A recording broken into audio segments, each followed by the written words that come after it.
जळी तैसा प्रेम रंग जाय भुलोनी पतंग। जळो तैसा प्रेम रंग जाय भुलोनी पतंग।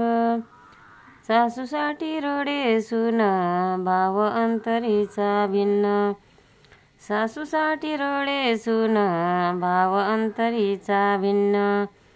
मंदमुखीचा कोवळा भाव अंतरी निराळा। मंदमुखीचा कोवळा भाव अंतरी निराळा। जैशी वृंदावन कांती उत्तम धरून ये हाती। जैशी वृंदावन क्रांती उत्तम धरून ये हाती। बक ध्यान धरी दावी सोंग मस्त मारी। बक ध्यान धरी दावी सोंग मस्त मारी। तुका म्हणे सर्प डुले तैसा कथे माझी खुले। तुका म्हणे सर्प डोले तैसा कथे माझी खुले। जळो तैसा प्रेम रंग जाय भुलोनी पतंग। जळो तैसा प्रेम रंग जाय जळोनी पतंग। अर्थ रजोगुणी ढोंगी माणसाचे वर्णन करताना महाराज अनेक उदाहरणे देतात। ते म्हणतात, पतंगाला देव्याविषयी मोठे प्रेम असते, त्या योगाने तो ज्योतीवर झडप घालतो आणि जळून जातो। हे कसले प्रेम! सासू मेली म्हणून सून रडते, पण तिच्या मनात भाव वेगळाच असतो। कपटी मनुष्य वरवर गोड बोलतो, पण त्याच्या मनात खोटेपणाच असतो। वृंदावन नावाचे फळ बाहेरून गोजीरवाणे दिसते, पण ते कडू असते।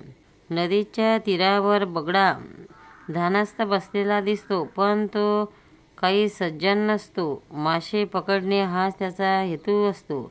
गरुडाने पुंगी वाजवल्याबरोबर ज्याप्रमाणे नाग डोलतो, त्याचप्रमाणे हा रजोगुणी ढोंगी माणूस हरिकथेमध्ये माना डोलवीत असतो, पण ते डोलणे मनापासून नसते। सार्थ तुकाराम महाराज गाथा अभंग 626। वेश्या नाही बोल अवगुणा दुशिले। ऐसा बोला भले धनी शोभा। वेश्या नाही बोल अवगुणा दुशिले। तैसा बोला भले धनी शोभा। कोण नेले अन्न जीवाचे जीवन। विष मिळवण विष होय। कोण नेले अन्न जीवाचे जीवन। विष मिळवण विष होय। सोने शुद्ध नेणे कोण हा विचार। डाकेहीन वर केले त्यासी। सोने शुद्ध नेणे कोण हा विचार। डाकेहीन वर केले त्याशी। याती शुद्ध परी अधम लक्षण। वाया गेले तेने सोंगहित। याती शुद्ध परी अधम लक्षण। वाया गेले तेने सोंगहित। तुका म्हणे शूर तुची पावे मान।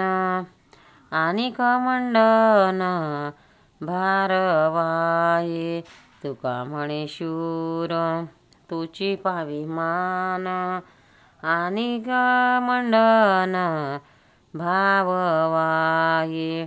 वेश्या नाही बोल अवगुणा दुशिले। ऐसा बोला भले धनी शोभा। अर्थ महाराज साधूबद्दल आपले मत सांगतात। साधूंनी जो वेश धारण केला आहे त्याला मी दोष देत नाही, तर त्याच्यामधील अवगुणांना मी दोष देतो।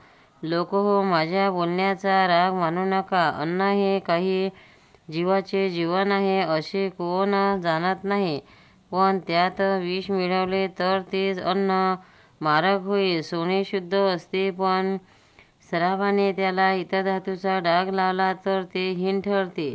एखाद्याची जात जरी शुद्ध असली तरी त्याच्यामध्ये जर अवगुण असतील तर त्याच्या उच्च जातीत काही अर्थ राहत नाही. तसेच रणामध्ये जो शूर असतो त्याचाच मान असतो. शूरवीराचा वेश धारण करणाऱ्याचे व शस्त्र हातात घेणाऱ्याचे ते सर्व ओझेच असते. महाराज येथे साधूंना अवगुणामुळे कसा वाट लागतो ते अनेक दृष्टांताचे सांगत आहेत. पंढरीनाथ भगवान की जय. सार्थ तुकाराम महाराज गाता. भक्तांनो, व्हिडिओ आवडल्यास व्हिडिओला लाईक करा, शेअर करा, सबस्क्राईब करा. तसेच बाजूला असलेल्या बेलवर क्लिक करा, म्हणजे याच्यापुढील सर्व व्हिडिओ तुम्हाला सर्वात आधी मिळत जातील. जय श्री कृष्ण.